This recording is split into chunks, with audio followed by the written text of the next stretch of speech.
তো আমি যখন বলছি যে তোমরা কি বিয়াদব সাংবাদিককে কয়ভাবে আঘাত করছো কেন? পুলিশ যেখানে বলছে যে ভিতরে যাওয়া যাবে, তোমরা কেন বাধা দিচ্ছ?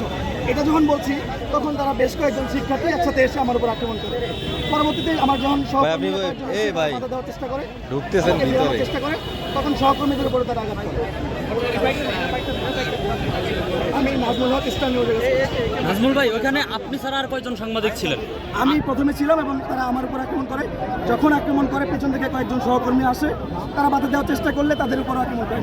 আমি তাদেরকে বোঝানোর চেষ্টা করছিলাম যে একজন ছেলে যে আমার কলার ধরছে, আমাকে পেছনে ধাক্কা দিছে, তার জন্য আমি তাকে বেয়াদব বলছি এবং বলছি যে সাংবাদিকদের উপর তুমি আক্রমণ করতে পারো কি, এটা তাদেরকে বোঝানোর চেষ্টা করছি। তারা না বুঝে সব শিক্ষার্থী নিয়ে আমার উপর আক্রমণ করার চেষ্টা করে এবং আক্রমণ করে।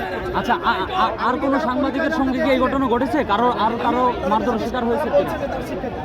এবং পুলিশ বলছে পুলিশের সাথে কথা বলতে, পুলিশের সাথে আমি কথা বলেছি। পুলিশ বলছে সমস্যা নেই, ভিতরে আসে। কয়েকজন সাংবাদিকও গিয়েছে, তাদের সাথে আমি যেতে যাচ্ছি। তো তারা বলছে যে না, যেতে দিবে না, সিকিউরিটির জন্য তাদের যেতে দিবে। আমি বলছি যে আমরা সাংবাদিক ভিতর যেতে পারি, পুলিশ যেহেতু বলছে আমরা যাবো। সে এক পর্যায়ে কলার ধরে আমাকে পিছনে ধাক্কা মারে। আমি বলেছি যে কলার ধরে তো একজন সাংবাদিককে তুমি বাইরে ফেলে দিতে পারো। এটা বলার কারণে আমি বলছি যে তোমরা বেয়াদব নাকি, এভাবে দিতে পারো না। তখন বেশ কয়েকজন শিক্ষার্থী এসে আমার উপর আক্রমণ করে একসাথে। আমার সহকর্মীরা যখন বাধা দেয়, তখন সহকর্মীদের উপর তারা আক্রমণ করে।